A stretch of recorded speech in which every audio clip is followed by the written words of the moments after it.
What's up, friends, and happy Friday. Welcome into Rock Chalk Sports here on ESPN Kansas City and KansasNation.com with our technical director, Elijah Schmidt, and Tyler Brewer behind the cameras today.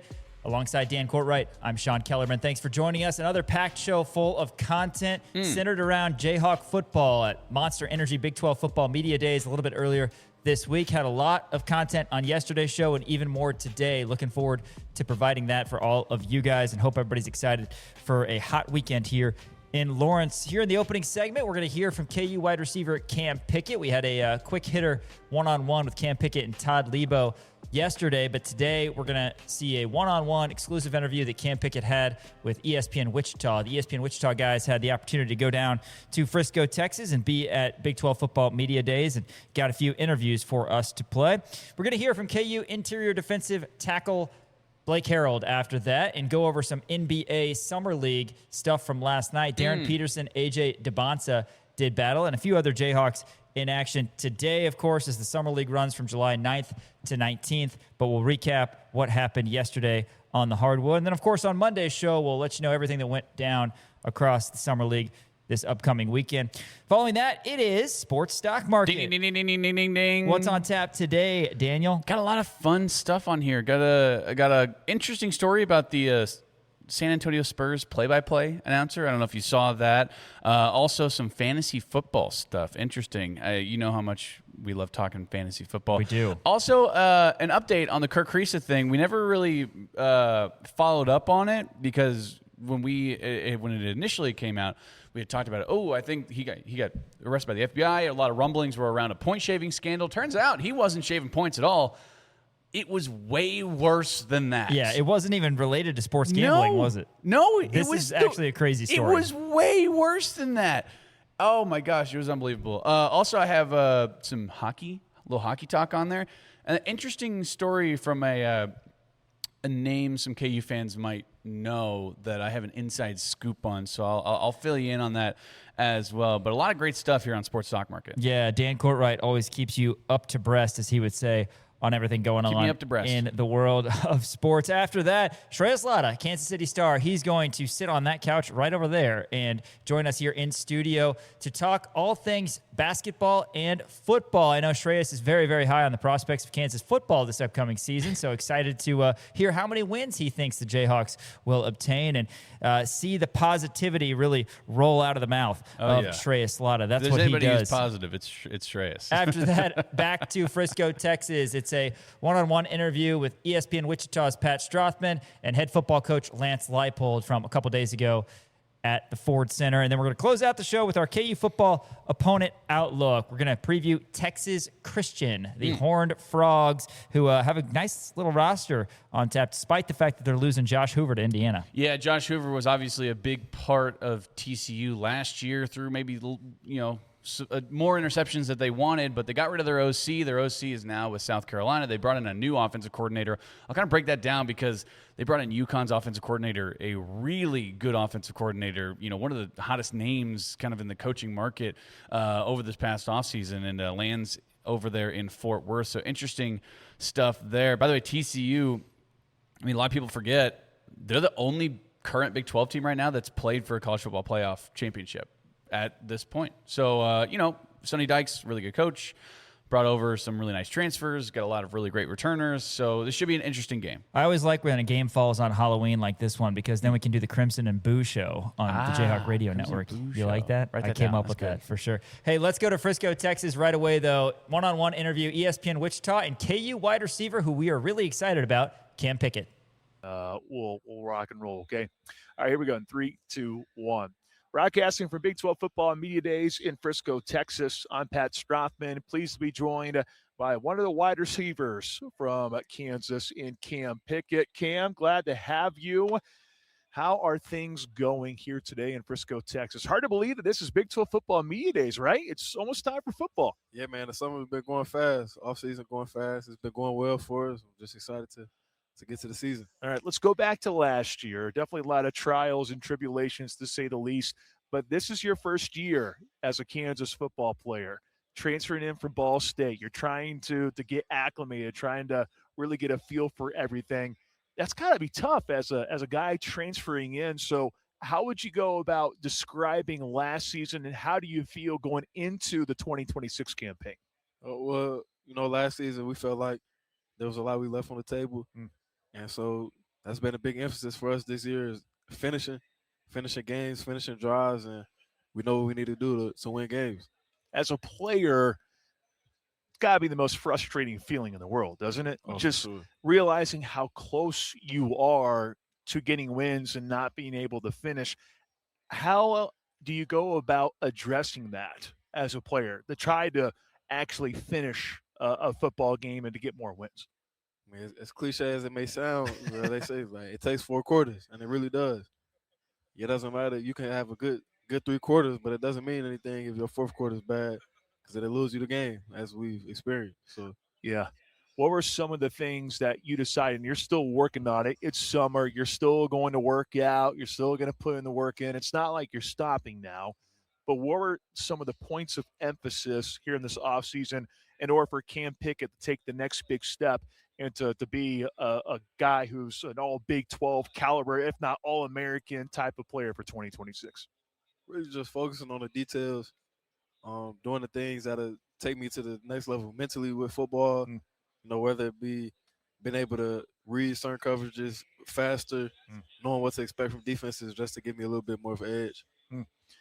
With your comfortability level, I know it's not Jalen Daniels throwing the football, but do you still feel maybe a little bit more comfortable just knowing the system? Although you got Andy Koltnicki coming in, so maybe there's a little bit of a change, but I can't imagine there's much because some of the concepts that were there when Andy Koltnicki was there at Kansas, it's not like they went completely away. They were still around a little bit, so you probably already kind of have a familiarity with what's going on from an offensive standpoint this year.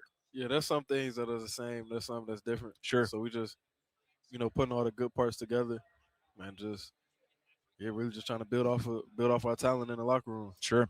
When you are out there, you're practicing, it's important to have this sort of connection with the quarterback. It's so important. Jalen Daniels, it's probably easy to kind of hit it off with a guy like that pretty quickly. Cole Ballard, you have Isaiah Marshall. It's a quarterback battle. Last year, you knew who the quarterback was going to be. It was pretty clear cut. For this year, it's still a competition. As a wide receiver, how do you go about that and handling that process of working out with two guys who are both battling out in camp here before too long for fall camp? How do you go about handling that as a wide receiver when you have two different quarterbacks like that who are trying to win the starting battle? Or really just trying to make it as easy as possible for them. Making sure we're on our details, we're on point with our depths on our routes, where we're supposed to be when they need us there, and just trying to make it easier for them. And then as well as building relationships with both of the quarterbacks, really the entire quarterback room, just because we know they'll both be playing. So. Let's talk a little bit about each quarterback. Cole Ballard. I saw pictures. I thought that was a linebacker, not a quarterback, if I'm being honest. He's a big dude. Yeah. He's a big dude. What do you see from Cole Ballard as a QB? We'll talk about Isaiah here in a little bit, but what do you see from Cole Ballard? Well, he's a great leader. He's very hungry. Like I say, he's very determined. He's a good field general. Like when he speaks, the team listens. So he's just very good leader wise. What about Isaiah Marshall? Obviously not as giant as Cole Ballard. Not saying he's a small guy, though. Isaiah Marshall's not a small guy. It's just Cole is just he looks so big in pictures. It's pretty incredible. But Isaiah Marshall, this is a guy who's been learning the last couple of years. Of course, Cole has been too. There's no doubt. But Isaiah Marshall, when he arrived on campus at KU, many expected big things out of him in the future. And now he just kind of waited for his moment. And now it could be this year. Maybe get an opportunity to be the starting quarterback at Kansas. What does Isaiah Marshall bring to the table? He's also a very good leader, and he's very athletic. He's very dynamic. He can throw the ball well. He can run the ball well. So I think it's good with him. He'll definitely lead the defense, wondering what we're going to do. A lot of new faces in the wide receiver room. You're kind of the guy now. You and Keaton Quebeca, I guess. I don't want to sleep on Keaton because he's been around the program for a while. But it's up to you two to get some of these new guys acclimated. What do you see from some of these new guys here for 2026? What are some of the things that jump out at you when you watch them? We got two really good transfers with Nick McMillan and Najee Cox. I've built really good relationships with them, hanging out with them all the time, and we have a really talented room. I think we're gonna do a lot of great things. What do each of them bring to the table? Are they both the same type of cat, or are they different guys? Is one a little bit more of a speedster, one a little bit more of a longer guy? What do you think? Oh, well, Nas, he's a big guy. Put him at X, he can make any 50-50 catch. Big frame, put him outside. He's a really good route runner as well. He's short-handed. And Nick, he's pretty good all around.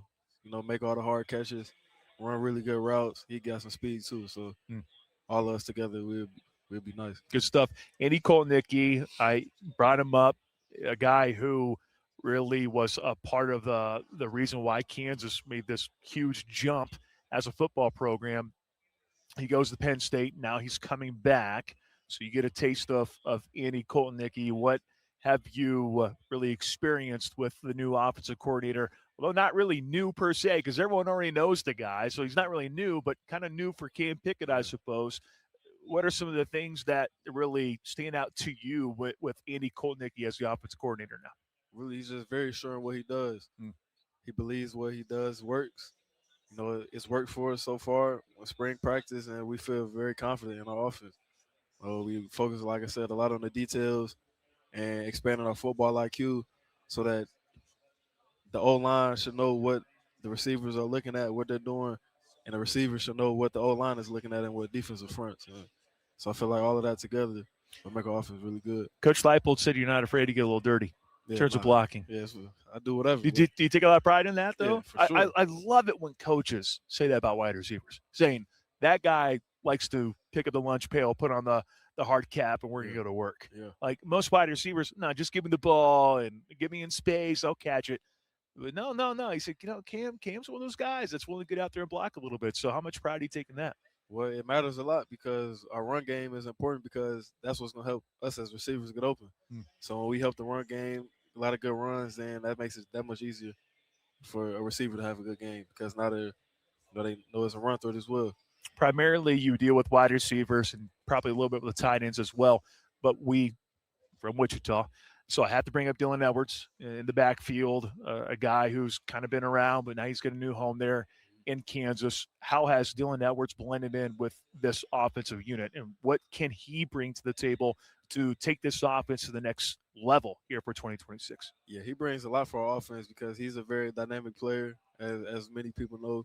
He's very fast and elusive, and he can also catch the ball and run route. So we can use him in the backfield, at receiver, motions, options, in a lot of different ways. So I think me and him together, it'll be very hard for people to stop us. How much have you enjoyed the new digs there with the stadium? Got to ask about that because you're talking to a guy who's a Jayhawk, all right? Wasn't like that when I was going to KU, man. Yeah. A little bit different, So here we are. It's not complete yet, but what do you feel? How do you feel about the new stadium there at the booth? Yeah, it's exciting. I got lucky because I came in, as things were already built, and so I got to see. But it's good to see, the state of the other half getting built. It makes you that more excited every day. You come in and you can see the progress. You can see them adding in the seats, putting the lights up, stuff like that. It just tells us that we're that much closer to kickoff. You excited for London? Oh, for sure. First time playing overseas. Yeah? Yep. Have you guys talked about how long of a flight it is? Do you know? Oh, I forgot exactly how long, but it's a very long flight. It's long enough. Yeah. Longest flight I ever be on. Longest flight. What do you do when you have a flight that long? Of course, I think the answer is sleep. That's probably number one, right? Yeah, sleep. So you could watch a whole TV series. Yeah, I mean, I'm sure you got something lined up, don't you? Oh, well, or maybe not a TV guy. Maybe not a TV guy. I watch shows. I like limited series. Okay. Yeah. So when it's like 8 episodes or something like that. So you're a binge watcher then. So this is perfect for you then. Oh yeah, I get something in doing that. Yep. You've already started planning then. Yeah, I'm gonna figure it out. Well, I was thinking to myself too. I was like, well, maybe he brings like a Switch or something, just plays video games the entire time. I don't know. It's something I would do. Yeah. If I was on there, play a little 2K, whatever it might be. I don't know. But well, Cam, I appreciate you. One last question: in order for this year to be a successful one for Kansas, what has to happen? Like I said, we just got to finish. Got to finish games. That's all it is. Easy enough. Cam, I appreciate you, man. Thank you so much for your time. The best of luck to you this season. Thank you.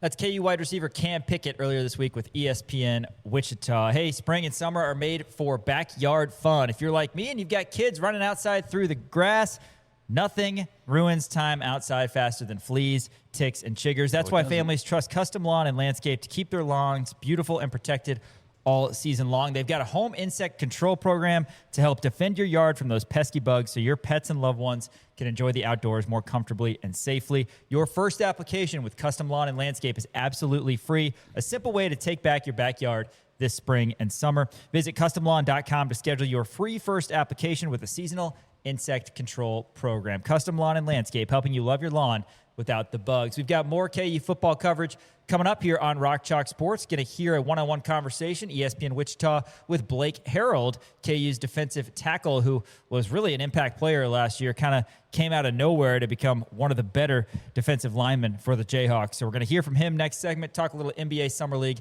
as well, and stick around. A conversation with head coach Lance Leipold later in the show as well. ESPN Kansas City, KansasNation.com. Interview with ESPN Wichita. A couple guys in action. A couple guys were supposed to be in action. KJ Adams did not play for the Warriors.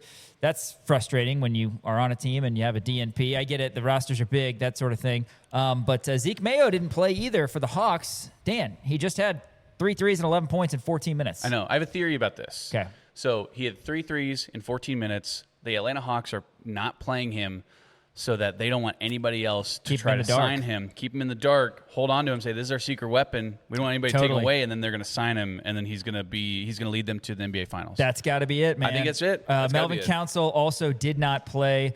He is teammates with another former Jayhawk, Hunter Dickinson, who I know Jayhawk fans love seeing Hunter Dickinson have success. 4 of 9 from the field. He hit 2 threes, had a couple blocks, a steal, 3 assists, 6 rebounds, ends up with 12 points. Does Hunter Dickinson. Also on that Pelicans team, Dan, and noteworthy, Micah Peavy. He is best known for being put on a poster by Ochai Agbaji at the Big 12 tournament. Still the best dunk I've ever seen in real life. Yeah. I mean, the pass from DeJuan Harris was just bad enough to make the dunk like as cool as it could possibly be, but it was the. I know he had to reach back for it. Thank God that DeJuan Harris threw a bad pass. I mean, because it was absolutely incredible. Cranked back. Yeah. So you think that was better because you didn't see the Wayne Selden dunk in person, and you didn't see Jamari Traylor in person. I didn't. You did see Darren Peterson's dunk against BYU this year in person. That's true, and that was pretty sick. I had a better view on Abaji's, but I think just the fact that it was a play design that, it looks cool. I don't know the name of the play. I wish I did. But, where Agbaji comes off the curl, and it's usually the most athletic guy on the team. So it'd be KJ Adams. I remember Ben McLemore throwing a lot down. But, yeah, he grabbed it at the peak and then just threw it down on Peavy, who's super athletic in his own right, went to Texas Tech after spending some time at TCU. Anyway, he's on that team as well. Good for Micah Peavy. Dominique Daniels Jr. also, who almost led Cal Baptist to a – I mean, it got uncomfortable there. Dominique Daniels Jr. is also on the Pelicans team? Yeah, good for him. But I'm actually get uncomfortable? It did. He was really good. I mean, it was never like a one-possession game, but it was like this shouldn't be. I hope he – you know what? I really hope he gets a shot. Like, I hope he gets signed by somebody because he was really fun to watch. He was. I mean, not against Kansas by any stretch of the imagination. I really don't like being a 4 seed. I'd like to be a 1 seed. Yeah, it's the same. Personally. Of course, that's just me. The big thing in Summer League last night, Daniel, though, was number 1 versus number 2. Darren Peterson and the Jazz against A.J. Debonsa and the Wizards. Debonsa and the Wizards had not played yet in Summer League. Of course, it was day 1 of the Vegas Summer League last night. But as we've talked about, they had the Salt Lake City Summer League, and they also had the California, whatever it was they called, where the Warriors and Kings and Lakers, Clippers, whoever were all in action. The Henry Greenstein Classic. Yeah, exactly. But weird lines for both of them. Debonsa's line's not great. 7 of 18 from the field, 7 of 8 from the free throw line. So not great efficiency, but he still had 27 and 7. Peterson, not his best performance. He was just 6 of 18. He banked in a 3 at the buzzer, which didn't mean much, but he ended up with 24 points, 3 assists. And I know you're going to have opinions on this, Dan. He has 8 turnovers, which is not good at all. But he also had 9 fouls. You're allowed 10. Yeah, I don't understand. Like, that's crazy to me. Like, I don't understand how that just doesn't destroy the entire game of basketball, being allowed 10 fouls in the Summer League game. But, yeah, he wound up with 9. Darren did not look good in the beginning of this game. Just was missing everything. found it a little bit there towards the end of it and still wound up at 24 points, still is the leading scorer for the Utah Jazz. So, you do like to see that. 2 for 7 from the three-point line, only 3 rebounds, 3 assists, but 8 turnovers. I mean, Watkins, who was it? Jameer Watkins for the Wizards was kind of picking his pocket there a little bit. He had a really nice he was playing good defense. He also had 9 fouls, but he was playing good defense on Darren Peterson. I felt like Peterson was getting mauled, which I felt like a lot last year too. But yeah, for sure. I mean, Peterson did shoot 8 free throws, though. So, I mean, there is that. Went 6 for 8 from the free throw line. 24 points, still a good performance. But is this the first time that A.J. DeBonsa has beaten Darren Peterson in anything? I don't know. I think so. I think they've faced off like 3 or 4 times in high school and in played under combined. the table, but yeah. Shout out to Jonas Idu, by the way. He had 8 fouls himself in less than 18 minutes. So he's using his fouls, and that's what Peterson has said. Don't you wish Calipari? Don't you wish? I bet John Calipari wishes they had 10 fouls whenever Jonas Idu was out there. Yeah. So that's that. Today we've got some other Jayhawks in action. Well, we hope to see some Jayhawks in action over the weekend because there are some DNPs in this situation when you got 20, 25 guys on each roster. But an opportunity. Hopefully the guys are having some fun, but not too much fun over there in Sin City. Hey, let's go back to Wichita, or back to Frisco, rather, where we're going to hear from some Wichita guys. It's Jackson Schneider. He had a sit-down with KU defensive tackle Blake Herold a little bit earlier this week at Big 12 Football Media Days. Welcome back. Jackson Schneider visiting now with Kansas Jayhawk defensive lineman Blake Herold, and a guy that I'm a bigger guy now, but you make me look very small, so I need to have you around me a lot more. Have you been focusing on getting a little bigger and stronger this offseason? No, ever since I got to KU, I've been kind of focusing on that. Coming from high school, I played my senior year at like 230, so being able to put on that much weight and sitting at about 300 right now, it's been a journey for sure. Something I've struggled with was putting on weight, but I'm here now and I'm sitting at a really good weight, and I really like the way that I move. So it's such an interesting perspective because guys like me and maybe a lot of people listening, they typically want to lose some poundage. What's it like to put on weight? What goes into that? A lot of lifting, a lot of eating, and eating right? Yeah, I mean, eating in general, a lot of eating for sure, but and the lifting, that kind of comes with being at KU. We're always going to lift, and we're going to lift heavy. So, a lot of eating, nutrition, weight room stuff, all that kind of comes into play, especially at this level. So defense is an area of focus for a lot of people looking at KU for some growth this year. I know you guys worked hard last year, just kind of missed the mark on a few things, some close games, maybe weren't able to close out as well as you had hoped. What's some big areas of improvement you guys have been working on to make sure this defense takes a few steps forward this season? I would for sure say emphasizing on finishing, regardless of if we're in practice or if we're in the weight room, training session. With how we finished games last year, it just wasn't up to par. It's not what we want. We know we can do better if we close out a few of those games. I mean, we would be in a bowl game back-to-back years if we could just close out one more game each. So for us, it's been emphasizing how we finish. So, like I said, whether it's practice, training session, kind of putting us out there, making sure that we're executing when times are tough or whenever we need to execute late in the game, that can kind of translate over to game day.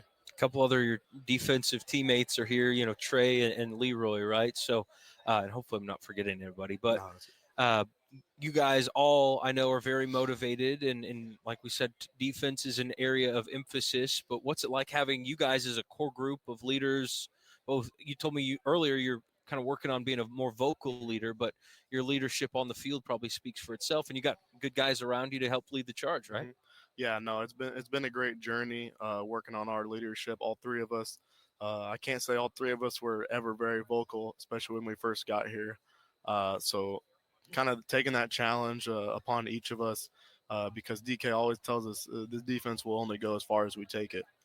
So us as leaders trying to help lead our defense and our team as a whole, I think we're all kind of taking that responsibility, like, very personally, because I mean, what we do is going to determine how our season ends up. So I think we're taking that the right way, and I think we'll be happy with the results as long as we keep doing what we're doing. Now the schedule this year is a little bit interesting. You got Mizzou week 2, and then you go all the way to London for a game against Arizona State, and then a bye, and then it's 9 straight weeks of grinding, right? Yes, sir. So there's a lot of different preparations that go into making sure your body's in good shape, and obviously you can't control what happens game to game, but have you done anything to maybe help prepare you guys? Because you get one bye week, and it's coming off that long road trip across the pond, and then it's a bunch of ball. Yeah, no, I think the adjustments to that will probably be made in season. The way we practice, the way we train in season will probably have to become a little bit different than what we're used to. Like last year, I think we would only play 3 games in a row, 4 in a row, and have a bye. So going 9 straight is definitely going to be a challenge on the body and the mind for sure. But I know I think we'll be able to handle it well, especially if we've got some good things going for us. But again, it comes back to us as leaders, making sure that our team is in the right headspace and in the right way physically, making sure we're recovered and making sure we're ready to go for the next game. Now, offensively, a lot of guys to be excited about, and I know you guys face off against them, in spring ball and in practice and things like that all the time.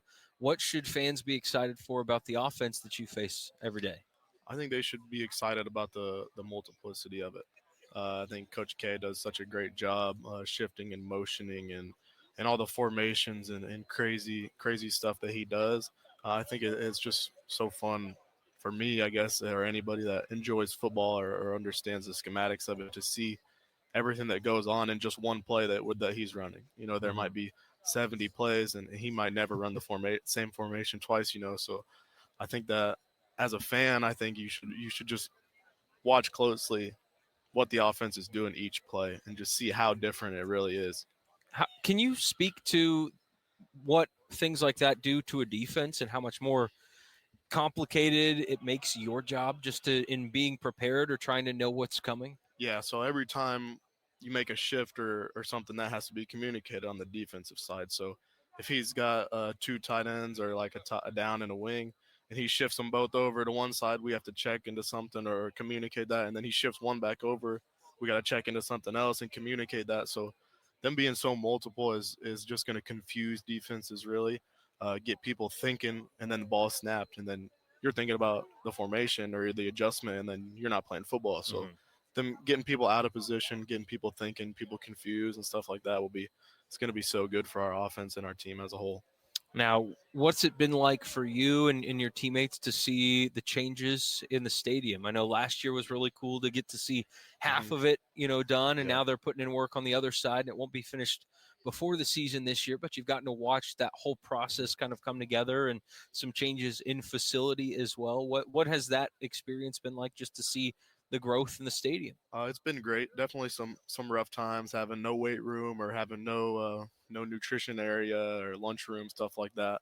But I love the way that we handled everything and how the team came out of it. But it's been so exciting to see that stadium come from the ground up. I remember watching them tear it down, and now we've got hundreds and millions of dollars worth of steel beams over there and all that crazy stuff. So no, it's such a great experience to just kind of watch it, and then go from the old booth to the new booth is just a complete transformation. So it's been pretty cool to watch all that, and especially the facilities, all the stuff that we're in every day. I think we're in the top of the nation and all of that stuff. Our training room and weight room and locker room, everything is top tier, and you can't really beat it. So absolutely. Again, Blake Herold is our guest, talking some Kansas Jayhawk football, and with the facilities and the changes to things on campus for your program, and obviously there's a lot of money that it takes to put that together. KU announced the jersey patch deal that you guys are going to be sporting a new little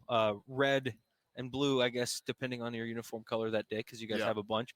But a new patch that's going to help bring a little bit of money into not just the football program, but to all Kansas athletics. How cool is it as an athlete to see, the university, the athletics department having and finding partners that are willing to invest in you and try to keep this thing moving forward and make sure you're at the top of things? Yeah, no, I think it's huge that we're able to get that XRP, that patch on our jerseys. I think that speaks to the coaches and the administration for going out and getting the right people to invest in our program. And I'm so happy that we have great alumni and investors and everybody that invests in us as a football team and as an athletic department.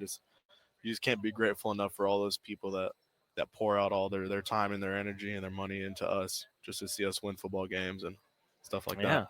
A lot of people want to see you guys win some football games. I'm sir. excited to see you guys hit the field in, 58 days, I think is where we're at. We're getting closer. And, that means it's going to be here before you know it. This is kind of the kickoff to the lead off to the season. But what's something that you and your teammates have to work on just to over the next month or so to make sure you're ready to go week 1? A lot of keeping the body healthy, keeping the body in the right state to make sure that you got to go through camp. I mean, there's no way around fall camp. It's gonna do a number on your mind and your body, but just making sure that we're good and our bodies are right and our minds are right. Being able to execute on a daily basis, I think that's going to be huge for us as a team and a defense for sure. Awesome, Blake. Couple quick hitters. Some fun stuff. Okay, Sorry. The most exciting defensive player for Kansas this year outside of yourself, because you're exciting enough, but who's one of your teammates that's the most exciting that people will be, having a blast watching this year? I think Leroy Harris, guy here with us today. I think he's going to make some noise for sure with his size and speed and the ability that he has on the edge and out there. So. All right, Kansas offensive line. Cam's here today, and I know he's very talented, but who's one offensive lineman you go up against all the time that's somebody to watch as well? Calvin for sure, but also Amir Herring, great hands. I think that he's so good in the pass. I think he can mix up his sets and mix up hand placements and stuff like that. So I think he's an underrated player on our offensive line for sure, especially in the pass. I think I called him Cam. I apologize for that. I knew it was Calvin. My bad. Too many guys around here. My head's in a blender. That too. Yeah. But one last thing for the fans that are still, like I said, getting very, very excited. Like one game. Let's pick a game. What game are you the most excited for? What can fans be most excited for one of those games on the schedule this year? I'll just say LIU, the first game, being able to be in the booth as renovated as it can be. I think just that first game always has some electricity to it for sure, and I think it's going to be a good momentum builder for us.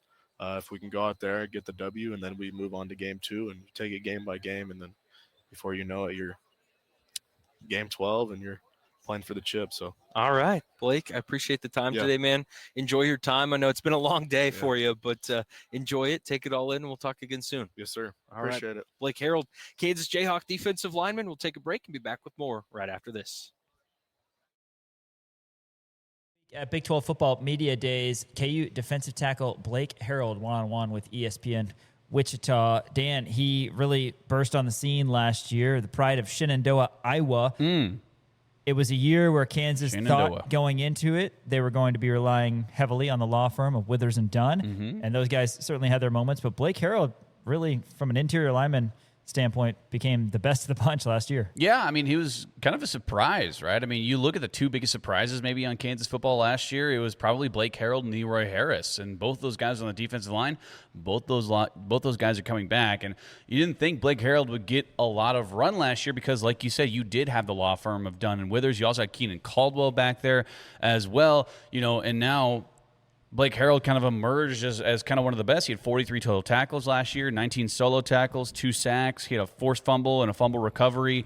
Really impressive stuff out of Blake Herold from last year. Now he's going to be that stalwart number 1 guy anchoring down that defensive line, as well as him and Marcus Calvin. You have a couple of nice transfers who are coming in as well, but it's really, you're looking at the guy to be Blake Herold, to be that number 1 guy, that number 1 disruptor up in the middle in the trenches. One of my favorite Jayhawks of all time is Keenan Caldwell. Yes. You would describe his game in one word? How would I describe his game in one word? One word. Electric. Yes, exactly. Keenan Caldwell, shout out. What a great dude. And he got 5 years in this program, and now he hands over the reins to a guy like Blake Herold. We know that defensive lineman, that's a position group that you're going to see a lot of rotation, but Blake Herold will be a starter. He's going to be an impact guy. Excited to see what he can do on the field this upcoming season. After this, it's time for our sports stock market. Ding, ding, ding, ding. Catch you up to date on everything going on. ESPN Kansas City, kansasnation.com.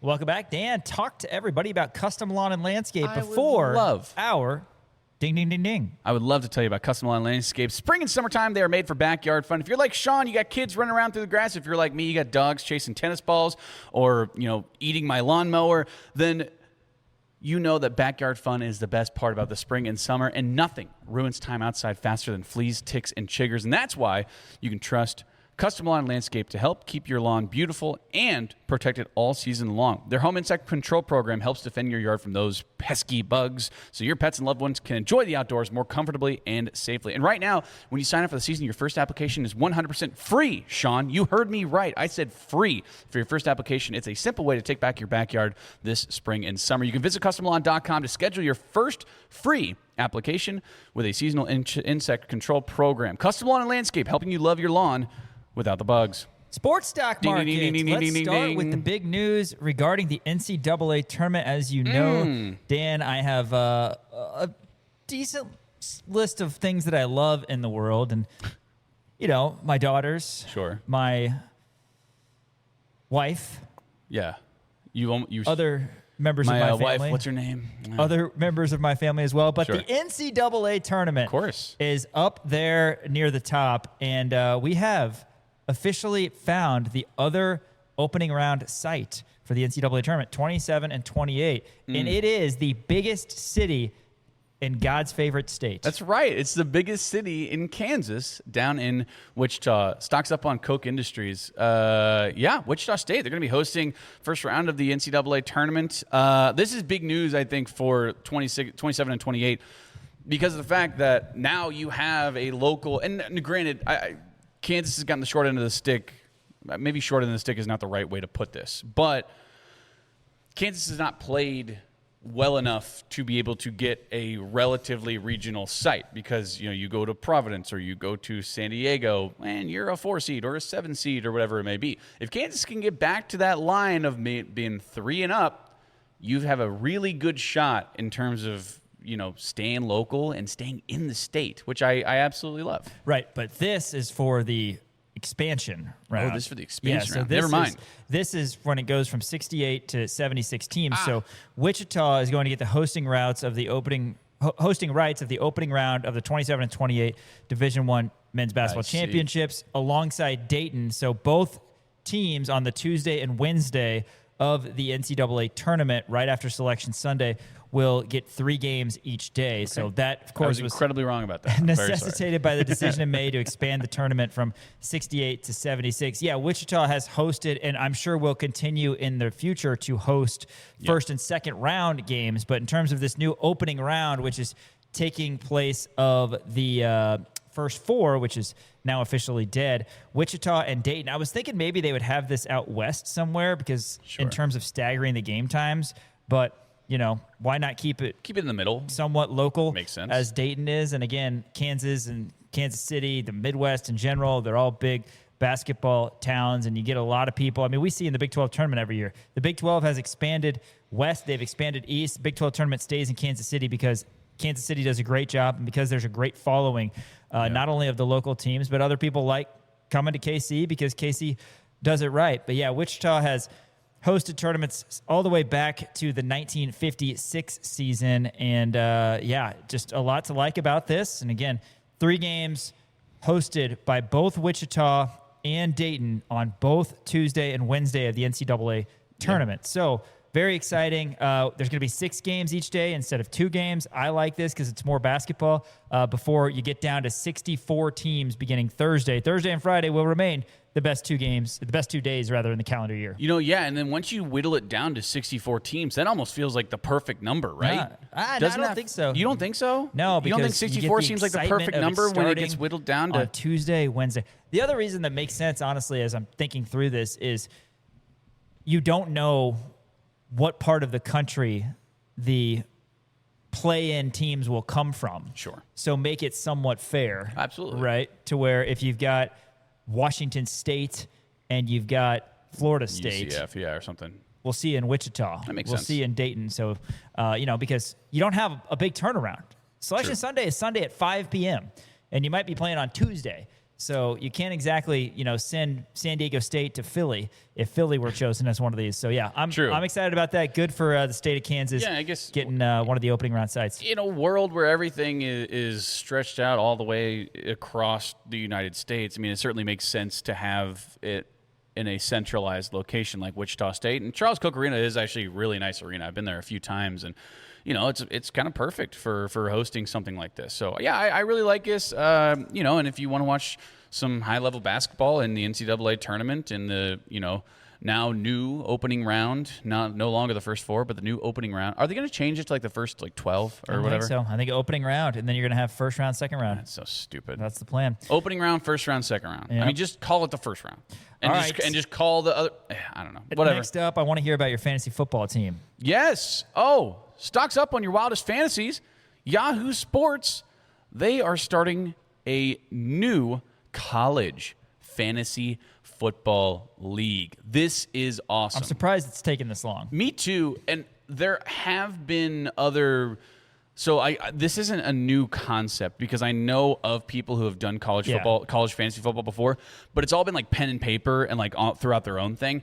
Now Yahoo Sports, one of the biggest fantasy football, platforms, I guess, if you will, is now starting their own college fantasy football league. I love it. Now they are going down to Power 4 only. Power 4 plus Notre Dame, which I hate, whatever. Just include them in it. It's fine. Power 4 plus Notre Dame. Now, I do have an issue with this because I feel like either A, you should go all in on the chaos and make it all FBS, right? I think that would be a lot of fun because you can find those diamonds in the rough and find those. That'd be way more fun. But to make it more appealing to the non-sickos, like, because you and I are sickos and we like watching Maction and all that different kind of stuff. But to make it more appealing to people, I understand that, make it Power 4 and there's a lot more games to follow and different things like that. Also, I think they should make it Power 4 versus Power 4 because you do have the bye games where all of a sudden you have an Alabama third-string wide receiver go off for 200 yards against the Citadel, right? I mean, it's just you have those bye games, which are always really weird. I think you should just make it like maybe conference play only. Now, it's a shorter season. I do understand that. Or not even just conference play only, but like just Power 4 versus Power 4. I think that'd be better. But I do like the fact that they have whittled it down to Power 4 plus Notre Dame. This seems fun. I already actually texted my fantasy football commissioner in one of my leagues to kick the tires on this and see if we should go ahead and do this. So I'm really excited. I think we're gonna go for it. Hell, we might even make our own Kansas Nation College Fantasy Football League. Why not? Maybe. I need some convincing. I need there to be more teams. What if we put it out there and have fans sign up? That'd be fun. I think that'd be fun. So in you and I versus like some of the fans of the shows, and we have a college fantasy football league. I think it'd be great. All right, what's next here? San Antonio Spurs. This is a really catchy story. Man, so stock's down on Jacob Toby, but stock's up on the Spurs play-by-play job. So San Antonio Spurs broadcaster and play-by-play announcer Jacob Toby was fired over this past week because he was caught by his girlfriend cheating. Not only was he cheating on his girlfriend of, 6 years? So girlfriend of 6 years, but he was cheating on her with the sister of Lindy Waters. Tough. That's really tough, man. It's tough because he's on the team. That's the thing. Lindy Waters is on the team, and you have the play-by-play guy cheating on his girlfriend with your sister. The reason that this all came about is because Jacob Toby's girlfriend at the time of 6 years got on his Instagram late at night and posted on his Instagram story, said, "This is my girlfriend of 6 years, but I cheated on her with Lauren Waters at Lauren K. Waters. So feel free to continue following me if you really think I am a good guy because I am not smiley face." Yes, well, obviously it wasn't him that posted that. Obviously it was not him. That was his girlfriend who posted that on his Instagram story. Also, she posted another picture of him and Lauren K. Waters kissing at like a photo booth or whatever. Not good. He got fired for this, which I saw Colin Cowherd saying something about how like, I didn't know you can get fired for cheating on your girlfriend. He was cheating on his girlfriend with a player's sister. I mean, that in and of itself is incredibly problematic right there. So I understand, like, if you cheat on your girlfriend, whatever, but, like, Mike Vrabel still, by the way, has a job. I understand Colin Cowherd's angle there. But at the same time, it was with a player's sister. That right there is a conflict of interest, and sure, I can see why they would maybe fire him. That is a crazy story. Oh my God, yeah. Classic offseason story, by the way. It just is one of those true. things. Like if this would have happened, what the hell was the off-season story last year? oh, was it Steve Smith? No, it was the Steve Smith, that was a big one. No, I can't even think. If this would have happened, band, it was at a concert. The CEO and yes. then that one, yeah. Who was it? Oh, there was at a Coldplay concert. Coldplay, that's right. A Coldplay concert. Yeah, it was the CEO. He was caught cheating. Classic offseason. Like if this were to happen in October, this wouldn't be a story. But since it's happening in like mid-July, although I don't know. October's the beginning of the NBA people season. People are latching. Well, I guess that's true. Yeah. But people are latching their talons in on this just because it's one of those classic things. Yes. Hey, stocks down on Kirk Risa. My goodness, guys, this is absolutely insane. So we talked about this. Kirk Risa was arrested by the FBI. Big story, right? There's rumblings about it being for point shaving. Turns out it wasn't for point shaving. It was for way, way worse stuff than that. So Kirk Risa, 25. This is from the FBI, by the way. The FBI is tweeting about this, the official FBI page. Kirk Risa, 25, was arrested this week on 5 counts of wire fraud. Risa played basketball at Arizona, West Virginia, and Kentucky, and Cincinnati. According to court documents from 2022 through 2026. And take your time on this because this is insane. This is crazy.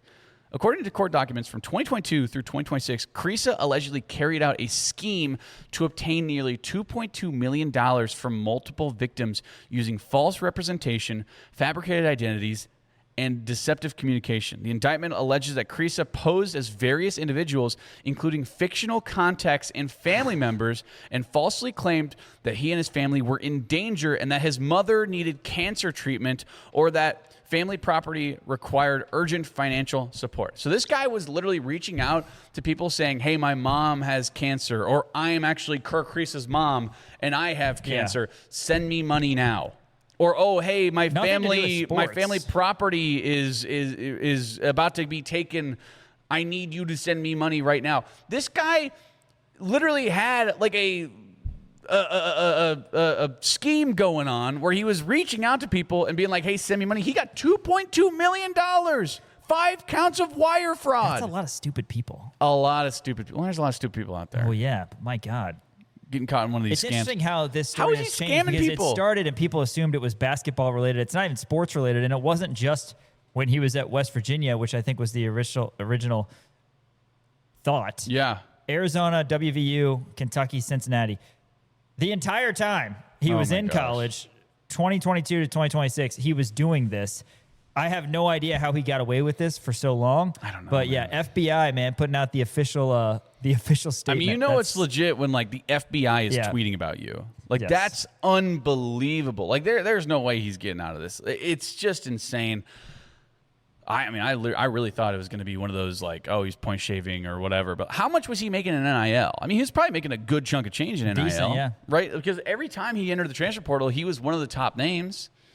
I mean, that's not crazy to think, but no, he was out there just on his laptop scamming old ladies, being like, "Hey, I need cancer treatment. Send me money." Are you kidding me? Yeah, he was making up fictional people, family members. Real family members, fictional people. Crazy. This is just one of the craziest stories I've ever. Like, dude, you're not making enough money getting NIL from Kentucky. Like, you should be fine. But instead, no, he's like, nope. I need to scam people into sending me $2.2 million. Unbelievable stuff. Kirk Risa, bad person. Hey, stock is up on homeless Heisman winners. Do you see this? They're selling the Heisman house. I did see that. So the Nissan Heisman house, if you're not aware, is a Nissan thing, and it's always a fun commercial, by the way. I always do love it. But it's the Heisman house is all the Heisman live together in this one big house in Pasadena. It's called the Heisman house. They're selling it for, get this, $32 million. Nice chunk of change. Good chunk of change. Now where are all those Heisman going to live? It's unfortunate. I know. That's like a bummer to- because they're all going to be homeless now. I like to imagine a world where like Barry Sanders and Tim Tebow and Devontae Smith They are all they live together. They're roommates. They wake up. They put their jerseys on. Yeah, they put go their outside, jerseys throw on. around the pigskin. Yeah. No, you know how much fun it would be to actually live in a Heisman house? Oh my gosh, that would be amazing. They'll like sleep in bunk beds. They'll snore in unison like the Three Stooges. Like, I think this is so funny. It's a good commercial. Shout out to the Heisman house. But yeah, it's selling for $32 million. Only 7 bedrooms, by the way. And Bunk beds, like you said. also, by the way, it was the original Wayne Manor in the original Batman series. Really? Yeah. Didn't know that. It's kind of an old house. It's kind of fun. But yeah, $32 million. It was sold like a year ago for like $20 million. So maybe they'll still use it for the Heisman house commercials. But, you know, I mean, it is unfortunate. I mean, where is Tim Tebow going to live? Right. I don't know. He's going to be out on the streets, man. Poor guy. Hey, stocks up on outdoor basketball because apparently, according to John Rothstein as well as some other people. So John Rothstein broke this news that The real John Rothstein or the real the John. fake This John? is the real Okay. John Rothstein. Okay. Virginia and Vanderbilt, they're going to be playing in an outdoor exhibition game on September 27th at Credit One Stadium in Charleston, South Carolina. Let's go. The Citadel will meet Charleston in the other game. So there's going to be a double header in an outdoor stadium in September in South Carolina. That's going to be hot. It'll be toasty. That'll be a little Hopefully toasty. it's toasty and not rainy. Yes. This is going to be my most boomer thing in the world. So actually there's 2 different events that are going to be outside basketball because Xavier, Cincinnati, Dayton, and Ohio State, they're going to be playing a doubleheader on Center Court, which is the home of the Cincinnati Open tennis court. That's going to be up in Cincinnati. That's going to be on October 7th. So September in Charleston, South Carolina, hot. October in Cincinnati, that's going to be a little cold. That's going to be a little chilly. So this is my most boomer take of all time. Just keep it indoors. Yeah. Guys, keep it indoors. I remember when they did it on the. I mean, I'm sure it's money related somehow because, as we know, there's 2 things in this world. Do you remember when they did it on the aircraft carrier? Yes, it was cool. The jerseys were dreadful, but The jerseys were dreadful. It was cool, but also like the court was getting really slick because there was like all like water getting on the court, and it was just like an awful. Try this on for size. Sure. In terms of the court, Yeah. LED court. That's good. That's glass. good. Yes. There's got to be a company out there who could do it. rotating logos. That's never been done before, right? I'm telling you. Never once has that been done before. That's good. Write that down. Opportunity for advertisers. Oh, yeah. That's true. Really cool looking introductions. That seems like something that just would not go wrong. I agree. I think everybody would love it. And indoors. Yes, and indoors. Again, keep it indoors. That's my most boomer take. That is the most like old man yelling at club. Keep basketball indoors. That's my one thing. Unless you're playing on a blacktop like asphalt, it's going to be stupid. Unless you're on the playground. Yeah. Even if there's 30 seconds of rain, it's going to completely destroy that court. Oh yeah. It's going to completely destroy it. It's so stupid, and it's just so dumb. Again, Cincinnati in October, very cold. September in South Carolina, very hot. It's going to be rough. Stocks up on family legacy. I don't know if you saw this. Tom Dundon, he's the owner of the. Dun dun do, do, do, do. It's good, yeah. I like that little Law and Order SVU. Dun. Tom Dundon. He's the owner of the Carolina Hurricanes. They wound up getting the Stanley Cup engraved, and that's what everybody does. They get the Stanley Cup engraved with everybody's names on them and whatever. Tom Dundon put 7 family members on the Stanley Cup trophy before anybody else from the team. Him, his wife, and his 5 children, many of whom are very young children.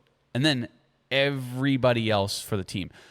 I understand if it's like a Lamar Hunt and Clark Hunt thing, where it's like, hey, I'll put Clark Hunt's name on it if he's like involved with it or whatever. But like, you're putting like a second grader's name on the Stanley Cup trophy. I mean, he can do what he wants. He can do what he wants, but he also, I mean, they ran out of space, so they omitted the equipment manager, Bob Gorman. Bob Gorman, by the way, has been the equipment manager for the Carolina Hurricanes since they were the Whalers back in 1976. And guess what? Bob Gorman's name is nowhere to be found on the Stanley Cup because he had to make room for his 5 children who did nothing for the team. That does suck. I don't like it. I think it's dumb. I think it's bad. Again, he owns the team. He can do what he wants. That's 50 years, though. If you have a son or a daughter who works for the Carolina Hurricanes, who is an integral part in the front office, that's fine. But his wife doesn't do a damn thing for the team. His 5 kids don't do a damn thing for the team. And those are the first 7 names you see on it. Oh, little Jackson Dundon. Could have done it without him. Yes, you could have. He does not deserve to be on the Stanley Cup trophy. You know who does? Bob Gorman, the equipment manager. Since they were the Whalers in 1976. That much. Stock is down on Bob Gorman. Last one here. This is a personal one for you. Very fun story that has been nobody. I don't know if anybody really knows about it. I know it got put in the. Some people know about this. So I was tipped off to this because I play in a kickball league on Sundays. Right, it's a KVKL. It is a charity kickball league. Now, a lot of you may know a name. Bryson Stricker. Bryson Stricker was a former Scoops guy, still a little bit in it. He works for Bleacher Report, lives in Lawrence, KU guy through and through, Hawks by 17, whatever that stuff is. You guys know who Bryson Stricker is. Bryson Stricker also plays in this kickball league. Bryson Stricker, apparently this happened last week, got into it with an umpire so badly that he was tossed and then suspended for a game this upcoming week. So Bryson Stricker, a.k.a. Bri Strick, as you guys may know him on Twitter, he is suing the charity kickball league for suspending him for a game. I have the actual legal documents stating this. It was sent in my KVKL group chat. And by the way, it's very funny because nobody in the KVKL knows who he is. They just think he's some random crazy guy. I'm like, oh, I know exactly who this is. This is the Scoops guy, the former Scoops guy for KU football. I mean, this is one of the most unbelievable things I've ever seen because his claim is he paid to play in this kickball league. They suspended him for a game for being rambunctious and yelling at an umpire. His claim is, hey, I paid to be in this league. You guys are not allowing me to play in this league, which is for charity, mind you. So you guys are essentially stealing my money. Again, charity. So you guys are stealing my money. So now I'm going to sue you for upwards almost $10,000 is damages of $10,000. Now, if they let him play this upcoming Sunday, I will let you know, by the way. I'm going to be there on Sunday. I will let you know if he plays. Because if he plays, he's going to drop the lawsuit and everything's going to be fine. But if not, he's going to sue a charity kickball league for not letting him play because he was tossed out for being irrational and yelling at an umpire. Stay up to date on Rock Chalk Sports for everything you need to know. This is Dan's great. Charity you kickball got kicked league. You got kicked out of a kickball game, out of a charity kickball league, and you're suing a charity kickball league? Hey, Mike Boynton named head basketball coach at the University of Michigan. Look at this. How about that? Third year in the Wolverines program. They only right. gave him 2 years. Okay. So a 2-year program, but the former Oklahoma State head coach gets the reins as Dusty May has moved on. An interesting hire by them. Only 2 years, like I said, so they kind of want to wait and see what happens. Well, you know how well that worked out at Oklahoma State. I actually didn't hate him. I didn't hate Mike Boynton. He didn't do anything. But he gave KU credit when they deserved it, which I appreciated. Hey, with Jayhawk checking from Central Bank, Jayhawk fans can carry their pride wherever they go with the official Jayhawk debit card, a simple way to show school spirit every day. Central Bank is proud to support the traditions and communities that bring people together. As the proud community banking partner of the University of Kansas, Central Bank is committed to serving Jayhawk fans with banking options designed for real life, on campus, at work, and everywhere in between. Learn more about Jayhawk checking and the exclusive debit card at jayhawkchecking.com. jayhawkchecking.com. Central Bank, the proud community banking partner of the University of Kansas. Member FDIC. After this, Shreyas Laddha, Kansas City Star, in studio here on Rock Chalk Sports. ESPN Kansas City, kansasnation.com. Sean Kellerman, Dan Courtwright back with you here for Rock Chalk Sports. Thanks for joining us. Hope everybody's got a good weekend on tap, a fun weekend. Got to tell you about Crown Automotive, our founding partners here at Kansas Nation. You can give them a visit on South Iowa in Lawrence if you're in the market for a new Toyota, Volkswagen. They've also got a great selection of used vehicles. Unbelievably kind, friendly service and sales staff over there at Crown. They're, of course, led by Miles Schneider, the Lawrence Citizen of the Year. If you're not local, visit them online at crownautomotive.com. But if you can swing by, tell them the guys at Kansas Nation sent you. All right, time now to bring Shreyas Laddha back on the show. The boys are back in town as all three of us are here, and it's great to get together. Shreyas, he comes over from the Kansas City Star. Lots to talk about. I mean, we've got the XRP Ripple partnership with KU Athletics. I don't know if you want to comment on that first, but want to talk some summer league, little KU football chatter as well. But yeah, that's kind of the big story. Monster Energy, they are going to now be massive partners with the Big 12 Conference. And then KU, the day after Monster Energy and the Big 12 announced their partnership, KU announces partnership with Ripple to where the XRP patch will be on the men's and women's basketball jerseys, the football jerseys as well. Any major thoughts on this, or kind of in line with us in terms of not shocking that this is going to happen? I'm not shocked, but I will say the Monster Energy patch is the worst business deal in the history of business deals. $20 million so for ugly, man. Oh, that too. And $20 million for 16 schools.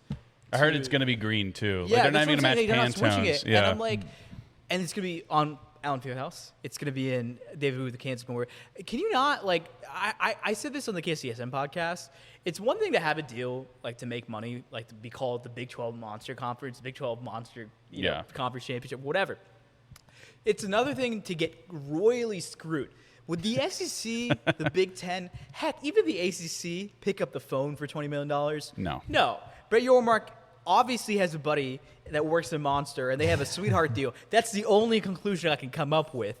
Somebody said that Monster has to, advertise the Big 12 in 100 countries. Who the hell cares what Monster has to advertise? What brand equity does Monster have that I want to buy their products? First of all, I'm not even an energy drink guy. I haven't had energy drink in years.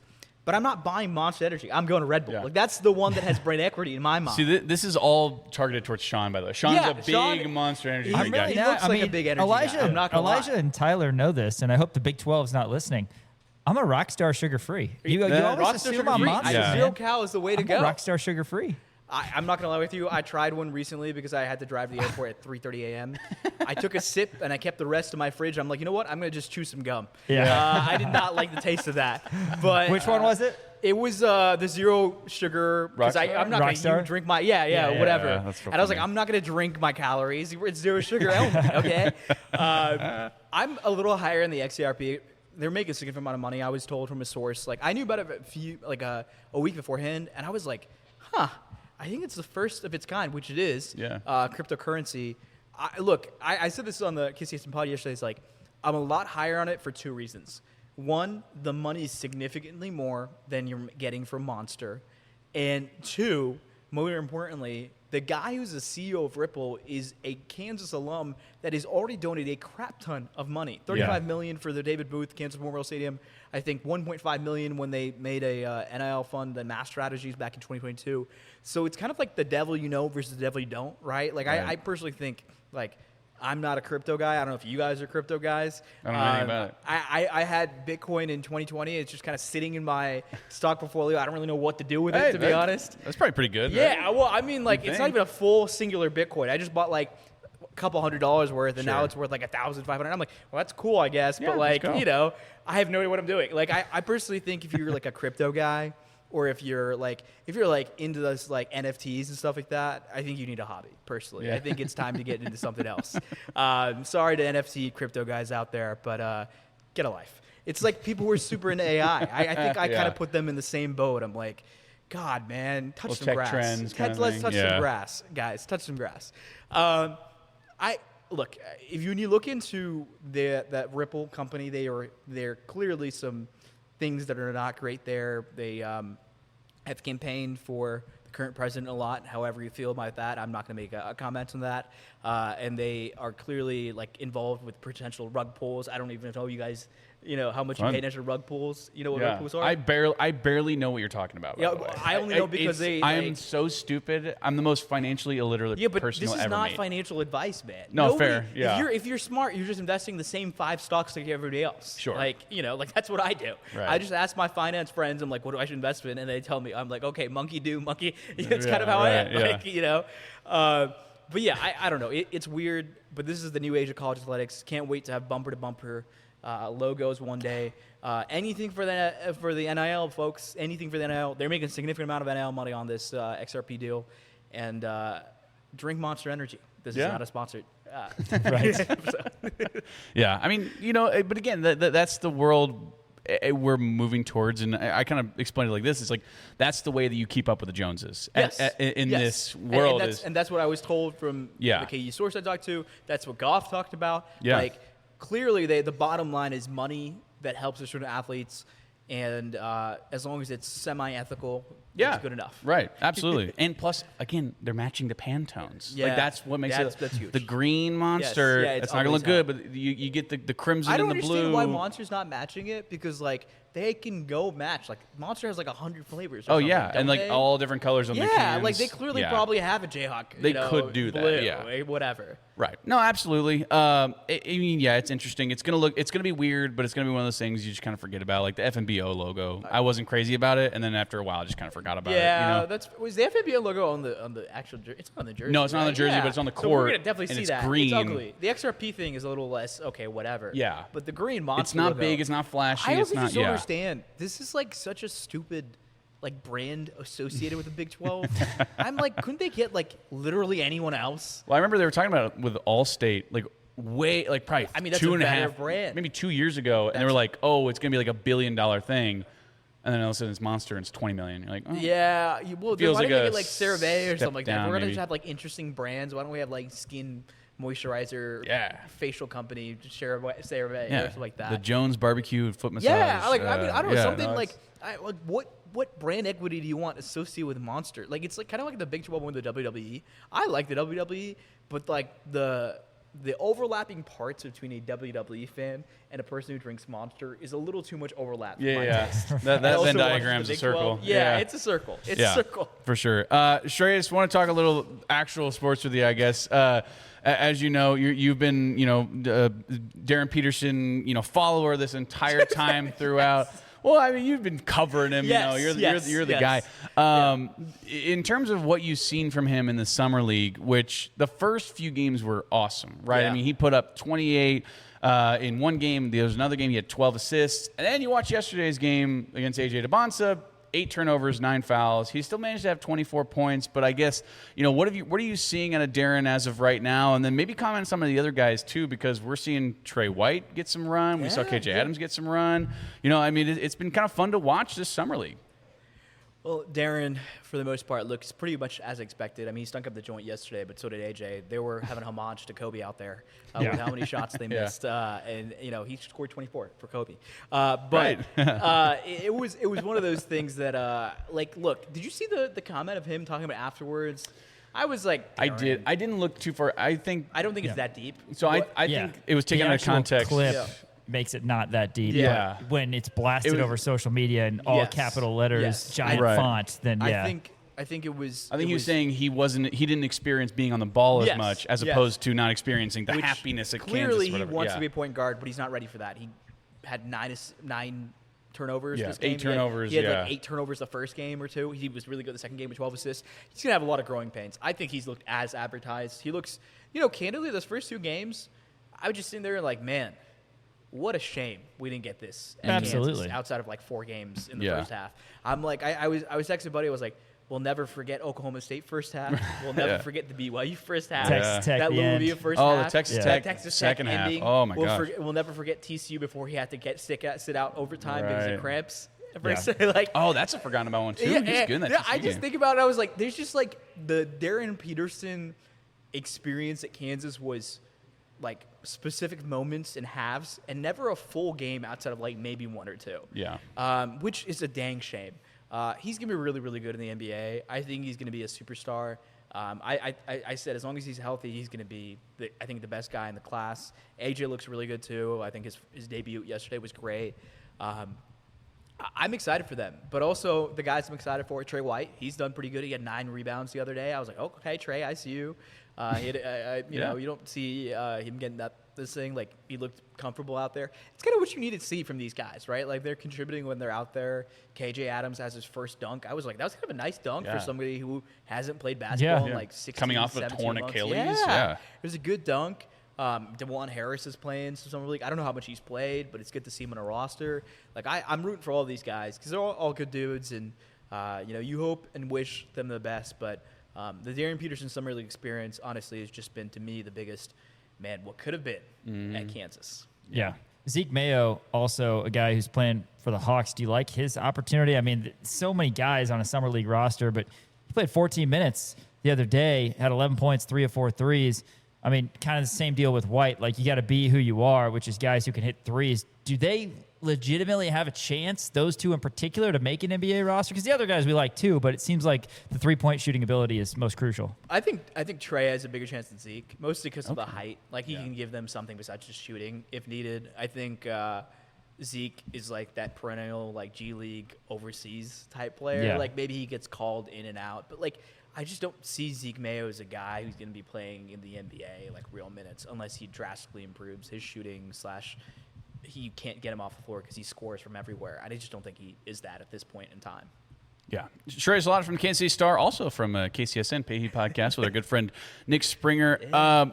Question for you, because I saw your clip from KCSN talking about the Kansas football team and their wins. And first of all, how dare you? Second of all, I mean, do you legitimately, like, cause the clip was essentially like, you don't see 6 wins on this schedule, which, you can look at it. I mean, we've been doing a breakdown I don't know if I of see 5 wins. Yeah, I have and I have a follow-up, so you can probably, because you'll probably tie this in. Are you saying, because I saw the same clip where not a lot of confidence and a lot of wins, are you saying that it doesn't matter who the quarterback is, the ceiling's as low as you're saying it is? I think so. Okay. I think my floor for them is 3 wins. Okay. And my ceiling is 6, maybe 7 wins. Yeah. But, like, They can sneak one candidly, out, yeah. guys, the talent on the last 2 years' teams were just better that went 5 and 7. Why would I have confidence in this team when the quarterback play, we don't even know who – okay. I think it's Cole Ballard. I think you guys think it's Cole Ballard. Yeah. I think he has the slight lead. We all know that. That said, we don't know who it is. But to me, Cole Ballard is such a quarterback. Yeah. Like, I think they're going to be on the bottom half of the conference in that 10 to 16 range. Andy Kolnicki's probably pulling off a win or two that they don't deserve to have. Maybe the transfers are much better than expected, and the running game carries them, and I look like an idiot because they win 8 or something like that. That'd be great. And I could be wrong. Yeah. I absolutely could be wrong. I said it. Yeah. I could have egg on my face. Well, so that's We will provide the egg. Yeah, We will you can buy the provide, egg you for can you. provide the egg. Right. The question I was going to ask is essentially about Kolnicki is, like, how much, because, you know, you had said it, the talent has been better, but the offensive coordination has not been as good. So bringing back Kolnicki, I mean, how many wins is that worth in your eyes? Probably 2 or 3. Yeah. And I'd probably have them at 5 wins if I were to predict them right now. 5 wins. But they've been 5 wins for the last 2 years. Sure. I mean, guys, look at the schedule. Where do you see 6 wins? So, well, Let's I'm go glad you through said it. that because, you're 2-0 against Long Island and Middle Tennessee. Yes. Right? I give them UCF. That's my 3rd win there. We were Sure. okay. We were talking about this a little bit earlier. So there's your 3 wins. We'll call UCF. Mizzou, ASU. I'm saying if you want to, since they're close to each other on the schedule, I'm saying if you want to go to a bowl, you got to go 1-1. Yeah, in I those agree. 2 games. I agree. So if that happens, then you've got 4 wins. At Utah, at K-State, you're going to be decent underdogs, both those games. Baylor at home is one I look at. I mean, Baylor is a team who is led by a head coach who's got to be on the hot seat. Yeah. They don't have Sawyer Robertson back. They've got a lot of playmakers. And That's one. It's But I will one. say, Yeah. historically, Baylor has kicked KU's yeah, butt yeah. the last, like, I was at the 15 years. game. I was at the game where RG3, we were up like 31-3 or 38-3 on him God, and somehow lost. Jesus. At TCU Yeah. on Halloween, TCU, you don't really know. I mean, they were in the college football national championship not that long ago, lost 63-7. That was think. a great game. I enjoyed it. Shout Had a lot out. of fun, guys. Georgia delivered on the minus 55.5. At West Virginia and at Oklahoma State, I think people are way too high on Oklahoma State. I do. Yeah, I And think so, Nick too. Springer's at the top of that list. Nick Springer's acted like he's like, oh, I get it, Mestamaker and a new head coach, and we have to Guys, face you him at can, the you end. can but talk yourself into 7 wins, and you can Yeah. be my guest. I because can always I've talk myself overra- into 12. Yeah, I've overrated the Kansas Jayhawks the last 2 years. I will not be yeah, doing that you won't this ever do year. that again. No, Football. look, the year they went 5-7 the first year, I had them losing 2 games. Yeah, that's This year, so this did a past lot year- of people. Yeah. This past year, I was like, you know what? I see 7, and they start off 4-2. They're looking good, and they just absolutely collapsed in the last 6 games. I think Yeah. they won 1 out of the last remaining 6 or something. Yeah. Yeah. It was horrible. They didn't even make a bowl game. And Lance has talked about like these fourth quarter defeats and these comebacks and preventing it. I looked on Twitter. I purposely did not retweet that clip because I did not want to get yelled at by Kansas fans / sources and stuff like that. But I saw We'll put like, it out there for you guys. Oh God! I saw 6 people bookmarked my tweet. Bookmarked the tweet. I was like, God, this is gonna look nice. so bad if they. And I bet you I'll get asked about it by somebody on the KU side of Yes. things. And I was like, whatever, man. Like. I was like, of course they put out the one clip where I'm not endlessly positive about KU football or like say the nice things I usually It's all say. about those clicks. But like, I just really struggle with the quarterback issue and all the question marks in the transfers and the schedule as a whole and the fact they're playing 9 straight games after London. Yeah, I didn't Yeah. like that when the schedule How came do you out. see a bowl team out of this unless you think Isaiah Marshall, Cole Ballard are better than Jalen Daniels was to start 2/3 of the season? Which, to be fair, Jalen Daniels was really bad At at the times. last last. 1/3. Yeah. Like, that really bad those at times. 2/3 was 18 touchdowns, 2 interceptions. Yeah. Cole Ballard, Yeah. Isaiah Marshall are not doing that. I'm Yeah. sorry, Yeah. guys. Like, it's not happening. Maybe, they take some, like, Hopefully, there's a healthy middle between the two. Yeah. I was going to though. say, Yeah, I think yeah. KU fans would accept that, too, Yeah. because, But like you said, JD was in the Heisman conversation the first half of 2 different seasons Yes. Yeah. when he was here at KU. But, man, his numbers were just not good. When he was Yeah. bad, it was not good. So it's like, yeah, I think KU fans would want, get us out there and see how good of a team we can be when we're not way up or way down, Yeah. But, yeah, it's going to be interesting. Long Island comes to town, and it's exciting. The stadium's going to be awesome, man. I mean, they're already doing the foundation, the parking garage, the hotel. I'm They've got the stoked wheat for lights it. up on It'll the be east fun. side. It's That'd going to be be really cool. cool. Long Island and Missouri are both Friday games to start things, and then across the pond. Are you going to the game in London? I am. Nice, man. I Let's am. go. Me That'll too. be I'm stoked for it. Sweet, awesome. Well, I'd imagine that you and Dan will both be getting fantastic content Yeah. for Kansas Yeah. Nation on us. Yeah. That's true. We'll break some bread over some fish and chips Dude, and we're going to Indian maybe a food. pint. We're eating Indian. It's London. We're eating Indian. You're not gonna be able to talk him off Oh fish and yeah, I chips. guess that, and you've He's talked going about fish and that chips before. every my meal. country. Like I'm absolutely taking you to have I Indian know. food. It's really good there. You know what is terrible is that like I was in London 2 years ago, and I think I didn't. sent you some Rex, didn't I? You did, and Wow, I it's been 2 only years. ate fish and chips the Go to entire hell. time. I Man, was go there. to hell. The food is so good. Yeah. This I'm is sure my, it is. I love this Indian is my- food. I love this butter is my chicken. view on European food. If they didn't colonize that country, do not bother eating it. Yeah, that's It's fair. garbage. Okay? I tried sushi in Barcelona that was super highly rated. Horrible. Okay. I tried Thai food. Bad. Mexican food. Not good. Even though they should have. I mean, they partly colonized. I guess Right. Mexico. Yeah, well, yeah. There's What was that. good in Portugal? Brazilian food. Sure. What was good in I'll buy that, London? yeah. Indian food. Yeah, makes sense. Jamaican food. The Irish have just taken American cuisine and made it their own. Yeah. And they call it spice bags and add Indian. Have you tried a spice bag? Uh-uh. It is delightful. It's literally just cut up chicken tenders and French fries in a bag with some spices. They shake it up, and then Oh. they have a side of curry sauce on the side, and you pour it on the top. It is All right. so good. All right. Does You sound should good. go to a pub here and find a spice bag, and you guys would love it. I think Okay. it's a delightful thing to have with watching a game or something. I'll check it out. A Yeah. friend asked me, actually a colleague asked me if they can make a spice bag, but with fish and chips instead. Yeah, I no. feel like you Is it- I feel like you could. Okay, where have you tried this fish and chips that was good? Because I'm not a big fish guy, but I had fish and Oh, chips it was- last time, and I was kind of He like, doesn't like the it's fish. good. He likes the batter. It was more so that I too, do. me I like too. the batter. I'm but the same it way, was, buddy. It was more so I went to a pub to get a pint, and Yeah. they had fish and chips on the menu. So I just ate at pubs the entire time. I didn't go to like actual restaurants. It was just all bars. So that was essentially what it was. Indian food is my wife's favorite. So if I get an opportunity to go over there, then I'll be Butter there. chicken. I've told you this. Butter chicken changed my life. We got to take you guys to the Overland Park place. I took Nick and his life. Yeah, dude. This was his first time ever having Indian food. He loved it. Good for him. He doesn't strike me as a guy who goes out of his comfort zone often. He's been venturing a lot. You know, me and Henry have been pushing him to try different things. Yeah. Henry being vegetarian, me being Indian. So it's like you're forced to, which sure. you know. That makes sense. Hey, always enjoy our conversation, Shreyas, sports or otherwise. Shreyas Laddha, Kansas City Star, has got great coverage. You can catch him as well on the Kansas City Sports Network podcast. Shreyas, appreciate your time, man. Let's get together soon outside of work, and we can have some even deeper, more meaningful conversations. Grab a spice bag. Yeah. Let's make it happen. I'm gonna have to find a spice bag around here. Let's do it. Shreyas Laddha, Kansas City Star. Hey, after this, we're going to go back to Frisco, Texas, and hear from head coach Lance Leipold. That's next. ESPN Kansas City, kansasnation.com. Getting your weekend going here on Rock Chalk Sports, brought to you by Custom Lawn and Landscape. Spring and summer are made for backyard fun, and they've got a great home insect control program that's going to help defend your yard from the pesky bugs that are such an annoyance this time of year. Your pets and loved ones can enjoy the outdoors more comfortably and safely with this home insect control program. Plus, when you sign up, your first application is absolutely free. It's a simple way to take back your backyard this spring and summer. Visit CustomLawn.com to schedule your free first application with a seasonal insect control program. Custom Lawn and Landscape, helping you love your lawn without the bugs.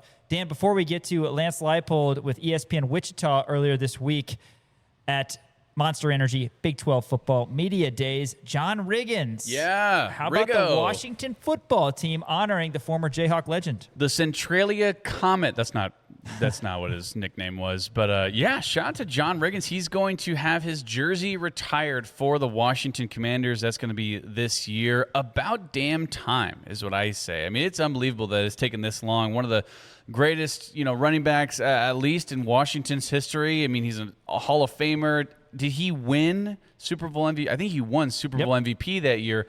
Also, was the oldest player to ever rush for more than 150 yards in a single game back in 1985. Won the first Super Bowl of Washington's franchise. I mean, it's really, really, really cool for him to be honored in this way. Obviously, a former Jayhawk, one of the greatest Jayhawk running backs of all time, Kansas native, and getting the honor that is well deserved and well past when he should have gotten it. 1970 was Riggins' senior season. He rushed for 1,131 yards here in the River City. He finished his career with 2,659 rushing yards, which broke Gale Sayers' career rushing record for the school. The current rushing record now is held by Devin Neal, who graduated a couple years ago. There's some trivia for you. And also, while at Kansas, you know what Riggins majored in? Yes, you got it. Journalism. How about that? Shout out to the J School here at KU. But KU legend, shout out to the Washington football team for finally getting Riggins where he deserves to be. All right, let's go back to Frisco, Texas. Here a one-on-one interview, ESPN Wichita with head football coach Lance Leipold. Broadcasting for Big 12 Football Media Days in Frisco, Texas. I'm Pat Strothman. Pleased to be joined by the head football coach of the Kansas Jayhawks, Lance Leipold. And Coach, glad to see you. I felt like just yesterday we were talking spring ball, and now here we are in July, and that means football season is just around the corner. How was spring ball? How has summer been as you prepare for 2026? Well, Pat, first of all, it's great to be with you and really enjoy it. And, yeah, time's flying by. I can't even believe we're heading into our sixth season when you think about that. It just seems like yesterday we got here. But as you say, time keeps moving. Got through spring well. Really, really impressed with our guys. We added a lot of new players. I thought we'd have some more – more of a learning curve in some aspects of just getting used to our way of doing things. But it's been very smooth. Excited about the depth of our program. Guys have been working hard. We're in the thick of it now. As you know, Kansas weather's really starting to heat up, so we're starting to work through all that. And it'll be August and fall camp in no time. You brought up bringing in so many new faces. You lost so many seniors from that squad last year. How did you go about constructing this roster, especially with how things are now? You have the 5-for-5 rule that you guys got to pay attention to. You obviously still have to pay attention to NIL, how that is all going. So How did you go about constructing this roster? Well, 5 for 5 wasn't quite there yet. You know, we're putting it together. So as you go through it, and you talked about, we had 2 really back-to-back senior classes of over 30 players, which, as you know, when we got to Lawrence, retention was an issue. And we wanted to kind of change that about our program, develop, hang on to guys, make them see that Lawrence was a great place to be. The program was something to believe in, and I thought we accomplished that. And then at the meantime, then all of a sudden you start looking at the age of your team, and you're looking in this new era of players. Like I think in Indiana, Miami, the average age of the player experience-wise was 4.5 years of playing experience or something. So again, a lot of successful teams are a little bit on the older side in college football right now. So how do we blend that in but still recruit players? And again, you evaluate your roster where you have to get better. We knew, obviously our target areas need to get better on defense, add more depth, add more size, replace some holes in the offensive line, as well as in the backfield. And again, we kind of went through that, and I think we addressed those. And then the other aspect is too, you throw out, you have a GM, you're looking at all that stuff too. That's also new too, right? Yeah. And Rob Einell has done a great job as our general manager. Rob's been with me now going on year 12. Longtime recruiting coordinator, Wisconsin, Notre Dame, and some other places, had his coaching experience, but has really done an outstanding job in this of again, combining his recruiting coordinator experience about putting the boards together, how we try to spread out our classes by age, so we're not. But sometimes you get log jam. Like this year we'll have 4. I think it's 4 senior linebackers again. You don't want that. We always wanted to try. Our portal philosophy at one time was we wanted to get guys with more than 1 year experience. We didn't want a lot of in and out guys if possible, but sometimes when things play out, best available at the moment is that guy. So we put those thoughts together and what we have to do to make our team better, and obviously within the parameters of what we can afford, and in today's landscape also plays a big part of it. I'm sure you haven't been asked this question at all, but quarterback-wise, I'm just kidding. I'm sure you've been hit up a lot about that. We're not going to ask you to tip your hand at all. Well, I just want to quickly interrupt you there, Pat. I think you're right about in the median right now of how many questions are asked before we get to that one. I think there was only one that asked right out of the gate, but usually everybody kind of waits about 3 or 4 questions. So good job. You're right in the middle. I'm glad I'm right on par with everyone else. That's great. Fantastic. So you knew that was going to be the case, but Cole Ballard, Isaiah Marshall, and of course, don't sleep on Reynolds as well, another guy that you brought in as well. But when you look at Cole Ballard and you look at Isaiah Marshall, I know I'm singling out those two. And I know that's probably not entirely fair, but those are the ones that Kansas fans are going to recognize. Cole Ballard filled in for Jalen a few years back against Kansas State, did quite well. You have Isaiah Marshall, who has really just bided his time to get to this point, and now you got a quarterback competition with those 2 individuals. How has that gone, and what have each of them brought to the table for Kansas football? I think it's gone really well. They both have played well, and it's truly a battle. Some people think you're waiting, you're doing this. Each have shown flashes. I know Andy Kolnicki now returned to our program. We were just talking yesterday. Truly excited about both of those guys. And Isaiah's had a really good summer. Cole equally went to the Manning Academy, which again sometimes just an exposure of being around other college quarterbacks. And by the way, he looks big. Yeah, like looking at pictures, I'm like, holy cow! You sure that's not a linebacker? Yeah, like, he's over 220. He's really thinking, and again, he's a threat as a runner. He's not as fast as Isaiah, but he is a threat with the ball in his hands, and it's going to be exciting. And we'll name a starter when it's time. And when will that be? I'm not sure. And we'll see. And especially with Andy's background as a play caller and putting game plans together, I can easily see both playing in games and having roles as we go through it. And it's not because we don't have one. Sometimes when you're playing 2, you have 0, right? And so as we go through that, we're battling and they're going through that. And I think they both bring different elements in their personalities, but the one thing that they have similar is they're excellent leaders and they're well respected in the locker room. And I think sometimes we look at it and everybody thinks that the answers through everything is in the portal. we had a situation where these guys have been in the program, but we had an experienced quarterback. And Jalen Daniels played the last 2 years healthy and played 24 games. But the other component was that Jalen never went through spring. There was always a cleanup or something that was going through that he was modified or completely out. Well, in those last couple springs, guess who got all the reps? Those two guys. So there's banked reps with them and experience that we're ready to see. I think again, if we're truly going to be developmental in what we want to do, you got to put your guys out there that have been in your program, and I believe that, and what we had to do to address other areas and needs. These were our best opportunities to win football games. Oh, and as part of the answer there, you already brought out the possibility of playing them both. That was going to be my next question, the reality of that happening. Again, I'm not going to go into the schematics and ask you a plan, but you already kind of answered that. But since you got that already done, now I turn the attention to the backfield and Dylan Edwards. And I think when I had you on for spring ball, you're like, I'm surprised you didn't ask about Dylan Edwards first. Right. Because such a big weapon, and certainly in Wichita, a former Derby Panther. But I know it's not just Dylan. I know you got some other guys there too. Right. How do you feel about your running back room, and how well has Dylan blended in with everyone over there? You know, Dylan's blended in really well. He's a fine young man. He's looking for, I guess, if the fresh start, new chapter, all those things. But you can see why everyone is also raved about his explosiveness and abilities. He gives us a dimension we haven't had at Kansas in my time, about with speed and quickness to create those big plays and those things. And Yasan Willis is another back. He's a big back. He's physical. I know Andy's really excited about him, saying, definitely would have been a guy that would have helped him at Penn State and things like that. He really likes his running style. Jalen Dupree missed spring with a surgery, so he's kind of an unknown commodity in the backfield. But I know he's going to be a very good player. And then we have a true freshman, early enrollee, and Corey Amakari from Michigan.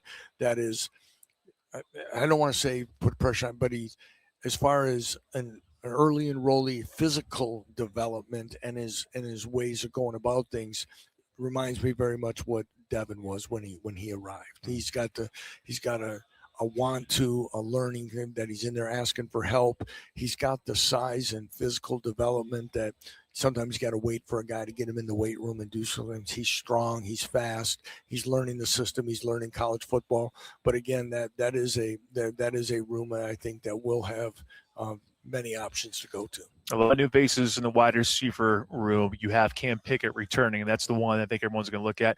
Not going to shortchange Keaton Quebeca or anyone else that's also coming back. But as you look at a bunch of the new guys that you're bringing in to the fold here for 2026, what has stood out about that group? Has anyone really kind of stood out at this point? Everyone has shown flashes, which is exciting to give you the depth that you need. Cam Pickett's here today. Cam's an outstanding man, works hard. When he transferred in from Ball State, I knew he was a great fit to be a Jayhawk, just in his mannerisms and how he goes. Obviously, with Emmanuel Henderson there last year and getting drafted by the Seahawks, there's a new opportunity to be more of a go-to guy. We'll use him in different ways, but he's not afraid to do the dirty work too in the run game and some of those things that we need. You mentioned Keaton Quebeca. The guy's been in our program. Kind of, he's bided his time. He's battled through a couple injuries. He gives us some length out there that it's kind of his opportunity in time to help this program, and I know he's excited about it. Najee Cox is a transfer from Middle Tennessee, another taller receiver that does an excellent job in 50-50 balls. And then Nick McMillan is a transfer from Buffalo, actually a guy that when he was like a sophomore in high school, we offered him when we were still there. Very unassuming, confident young man, very quiet, but he works hard, and he really came on, had a great start to spring and finished strong as well. And again, that gives us that receiver core that we're looking for. Tate Nagy's another player that played our only true freshman that played last year was our punt returner. Kind of gives us a little bit like Luke Grimm did. He's that guy that can be in the slot. For a guy that was a high school quarterback, he's got a great feel for the game and really how to get open and separate and do. Not the biggest guy, but he's put on some weight and he has excellent hands and awareness. Going over the defensive side of the ball, Trey Lathan coming back. What was the process like for the coaching staff? All right, he enters, kind of chills there for a little bit, and then comes on back. I imagine that's a unique position to be in, although it's something that you're probably gotten used to. But I'm sure you're probably sitting there going, man, if Trey comes back, this defense, like you look at of course, there's other guys too. And once again, I'm not trying to just single out one, but Trey Lathan just feels like the heartbeat, right? Just feels like the heartbeat of the team. And just for clarity, Trey had at first stated he was going to enter. He never officially got in. That's true. Thank you. And there's some things that go along with that. But as young men, again, the one down thing, kind of a sidebar, is on the portal is a lot of times when the portal windows happen, it's when guys are mentally at their most vulnerable time about, they're tired, they're this, they're having fun. And again, sometimes they can make emotional decisions. And we always try to temper that with guys, unless there's already been a discussion that a change of scenery or something would be best for everybody. But we went through that with Trey, and again, guys get into, people get in their heads and get in their ears about certain things. And you talk to Trey about, okay, you're a leading tackler, you're coming back. What do you want? What are you looking for? Okay. Where do you want to be when your career's over? You want to play at the next level. Being in a system for 2 years, why do you want to go to school 3? All those kind of things that guys sometimes don't fully think about. And as we kind of went through it, and it wasn't he wasn't pushing us on money. It wasn't that. And as we talked about it, what he could do and grow as a person could all be done right at Kansas. And part of that is actually being here today, as he has a chance to interact with people like yourself and grow as a man. It's going to help him with and without football. And we need him to be a confident middle linebacker. He's a really good football player, but we've challenged him to be more vocal and be around. He has now put himself in a position where he's one of the first 5 guys in our building every day, and he's really kind of taken that next step that we needed. How well has Bam Crouch paired with them so far? It's been Bam was slowed a little bit early. In winter workouts, and it's kind of one of those where you're waiting, and then towards the end of spring you could see him get healthy, and he was really frustrated, and his body language was okay, but it was more like he was upset with himself. But watching him move at the end of spring and watching him this summer, it's going to be exciting. And I think partially because he was injured at Boston College, he comes back and guys kind of getting there, oh no, here is this going to happen again. Him and Bam are going to be good. Quincy Davis is another great addition. He's a solid player from New Mexico State, very underrated. He's going to help us. Jabril Alameen's another one from Marshall that transferred, that is going to give us some athleticism and also some length as an outside backer. We're playing with a nickel quite a bit now and stuff like that, but these guys they're pushing DK to try to play with 3 linebackers more because they really like what's on the field. And the other thing is, we've got some younger players in Malachi Curvey out of the Ankeny, Iowa area, and then Josh Gilbreth right from Lawrence High that was an early enrollee that also have bright futures. And that's when I keep saying what makes me excited about our team is the depth that we have within the first guys on the field to the next guys is probably the best it's been across the board since we've been here. Well, last year, Leroy Harris really blossomed. How does he go about taking the next step, and how do you bring other guys along with him to generate more pass rush? Well, again, to work on, daily improvement for Leroy to kind of work at it. He's very gifted. He understands our base is pushing Leroy every day to be at his best. And he also has to understand that now people have film of him a little bit more. And, okay, what are they going to do? Is he going to get chipped? Is it going to be double teamed? Whatever that is, are they going to put a back or somebody on him? So he's got to be able to answer that and then handle some of those frustrations that go with it. But we do feel like we have some guys. Dak Brinkley's another good pass rusher. Alex Bray, David Santiago came over from Michigan State. Those are going to be guys that are going to give us more help on the perimeter that we have. But again, Leroy's a guy I think we talked about when we brought him in last May to come in for June from Tennessee Chattanooga. Our full intention was to redshirt him. Guy with length. We'll work with him. We'll see where it's at. All of a sudden, by the end of the summer, he put on 30 pounds. It was amazing. And to watch him, then he just kept getting better in camp and just burst on the scene. And you watch him walk around here today, he's good as looking as anyone, for that position. And we're going to need another big year from him. overall depth-wise, you kind of touched on it a little bit with on the defensive side of the ball. Do you feel like depth-wise it's improved here for 2026? Yeah, definitely. Especially, we tried to dress things up front in the portal and D-tackle situation, adding some bodies there. Secondary, probably. Yeah, secondary as well. We lost Lyric Rawls that went to Arizona State, but Corey Gordon, Christian Pritchett, Kai Cummings-Coleman came in from Iowa State. We have some guys who have played in P4 football games at the safety position. Saeed Gibbs was in our program last year as a corner. Roman Pearson came over from Ball State. I think we have some guys that are going to continue to push and create that daily competition that we need. Obviously, we played with Austin Alexander, Jalen Todd last year, and we didn't get an interception. And again, they're younger players, played solid, but again, I look forward for all of them to be a lot more confident and understanding on what's needed each and every day to go out there and give us some of those plays that we need on the outside. I know it's all about moving forward. It's a new year, but how often do you look back at last year and go, here are 5 plays in this game that could have changed everything about the season? Yeah, Ben, I say this a lot, and nobody cares because everybody could say things the other way. Of course. We get a goal line stand at UCF. If we don't have it, what happens then? Yeah. But we know that in the last 2 years, we could take 2 plays, 3 plays, and it's 7 or 8 wins just on something happening. A dropped interception, a drop in pick 6, a coaching decision maybe to go for it or something. There's a lot of things that everybody can do better, and we have to coach it better, but we would easily be in a position that we'd be in bowl games and doing things, but that's the difference of winning and losing. And we got to be able to be, and that's where I'm hoping the depth, maybe some of the small changes we made, some of the additions that we've made into this program is going to put us over the top. And then also, too, I remember when you first became the head coach of Kansas, the one word that you used often was continuity. And now you have Andy Kolnicki coming back, someone who's very much aware of Kansas. DK McDonald going into year number 2 as a defensive coordinator.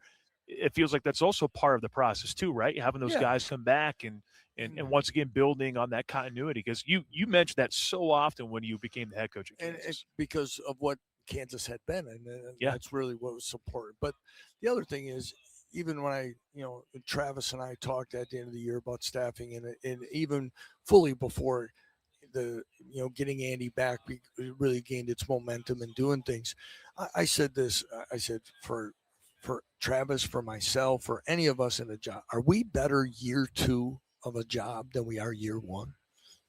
The answer is usually yes. We learn. And I said, whether we liked it or not, DK, sometime you're going to have your first year as a coordinator.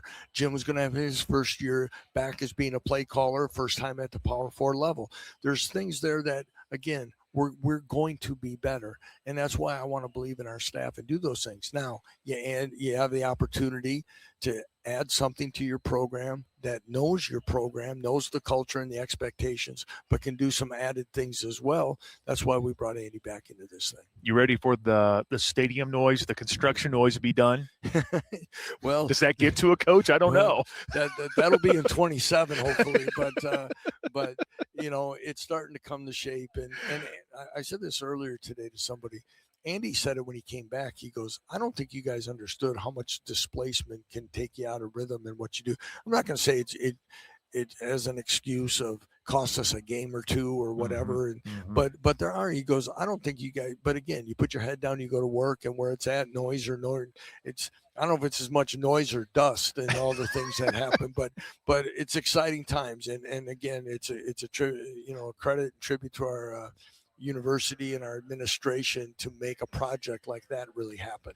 Well, last year getting a chance to go to the Wagner game, it was a dream come true. Getting a chance to be there and see it, and I couldn't believe my eyes as a guy who's been on that campus. We had someone on that campus from a family for 20 consecutive years, and you see it, and it's just, you have to pinch yourself. Like it's amazing. And I said this as well is, okay, you look at what's going on in Kansas City, let's just say with whether it be Chiefs or Royals, and a stadium about when it's going to be announced and when it's going to be completed and what they're going to have and how many years down the road that's going to be. And to see what we've announced and completed and to get it done and still get games played is really special. And when it's truly completed and that, I think it'll be something that everyone will be excited about and proud about. All right, Coach. Well, appreciate your time as always. Thank you so much for being here, and best of luck to you this year. All right. Thank you. That's head coach Lance Leipold with ESPN Wichita a little bit earlier this week. Hope you guys have enjoyed the conversations from Monster Energy Big 12 Football Media Days that some of our colleagues had an opportunity to go down and participate. Yeah, and coming up next, we're going to do a KU football opponent outlook as we look at the TCU Horned Frogs. That's next on Rock Chalk Sports, ESPN Kansas City, KansasNation.com. Closing things down here on Rock Chalk Sports, Sean Kellerman, Dan Courtwright, Elijah Schmidt, and Tyler Brewer with you. Really pumped about our new partners over at Ameritrust Credit Union. Jayhawk fans, show up, pack the field house, and wave the wheat. When it comes to money, Ameritrust brings that same energy. That's because financial well-being isn't just something they offer, it's why they exist. Real people, local decisions, a team that actually knows your name. When you're ready to improve your financial game plan, they're ready. Ameritrust Credit Union is the official financial well-being partner of Kansas Athletics. Visit Ameritrust.org to learn more. Federally insured by the NCUA. KU football opponent outlook takes us to Halloween, where the Hawks will be taking on the Frogs in Fort Worth, Texas. Dan, what can you tell us about TCU? Yeah, a lot of interesting stuff going around TCU. So wanted to start off here because they just hired a new offensive coordinator. So their old offensive coordinator, Kendall, I'm forgetting his name, Kendall something. He actually wound up taking It's Kendall something. Interesting name. I think it's Dutch. He winds up taking a job at South Carolina. So TCU, they hire Gordon Samus from UConn. I believe I'm saying that right. Interesting hire here because this guy, not a lot of people were talking about this. UConn had a damn good offense last year. They averaged 445 yards per game and 35 points per game last year. They were also number one in the nation in the fewest turnovers. That's one aspect of the game where TCU kind of really struggled last year, right? Josh Hoover probably threw more picks than you wanted him to. A lot of fumbles back last year. They had 20 turnovers last year. Meanwhile, UConn led the nation in fewest turnovers with 2. They had a fumble that they lost when their second string was in a blowout win, and they had a pick late against Air Force and also insane. A blowout win. Unbelievable. You're not going to lose a lot of games when that's you don't absolutely turn right. the ball over. Yeah, I know. So it's insane. So this Gordon Samus guy coming over from UConn, I think is really going to be a nice fit for this, especially because they have a lot of dangerous weapons on their offense. They're returning their leading rusher, Jeremy Payne. He had 5.7 yards per carry last year, 623, 5 touchdowns, really nice on the ground. They did lose their leading receiver last year, Aaron McAllister. He was over 1,100 yards last year, but they're bringing back Jordan Dwyer. Jordan Dwyer, really nice playmaker on the outside, 780 yards last year. Again, a really nice player. Also, Ed Small should be a really nice slot receiver. And they have a couple of really nice transfers coming in as well, headlined by Jeremy Scott. He's from South Alabama, averaged 17 yards per catch his freshman year at South Alabama, now transferring in. He's going to essentially be the replacement for Eric McAllister from last year for TCU. So a lot of fun weapons on the offensive side of the ball. They are losing Josh Hoover. Josh Hoover has transferred now to Indiana, but they're bringing in a really interesting quarterback named Jaden Craig. He transfers over from Harvard, nerd, but really good stats for him. He had 2,869 yards last year, 25 touchdowns, 7 interceptions, and the kid can run as well. I mean, he had around 200 rushing yards last year, but a really nice mover and really good through the air. And you tie in the fact that they're bringing back Jeremy Payne, their leading rusher from last year. They're bringing back a lot of production on the outside from last year. You add in Jaden Craig, who has proven it at a lower level that he is a really good quarterback. Now he's got to be able to prove it at a higher level, right? This is really going to be his chance to kind of show people that he's got what it takes to play in a Power 4 and potentially go and be the second Harvard quarterback in NFL history. Also lost a couple linebackers from last year. 228 total tackles, 6 sacks, and 15 tackles for loss. That's what they're going to be trying to replace. They're also dead last in terms of receiving yards per game on the defensive side. So really struggling there. But again, TCU should be really good this year. Yeah, a lot of new faces, but they went 9-4 last year, 5-4 in Big 12, and they're always going to be a solid program. That'll go down Halloween here this upcoming season in Fort Worth. Hey, that's going to do it for Rock Chalk Sports. Thanks for tuning in all week. Those watching live on Facebook, live on YouTube, listening on ESPN Kansas City, watching on kansasnation.com. For our technical director, Elijah Schmidt, assisted by Tyler Brewer today and Dan Courtwright, I'm Sean Kellerman saying we'll catch you next week from 4 to 6 daily Rock Chalk Sports. Thanks again, guys. ESPN Kansas City, kansasnation.com.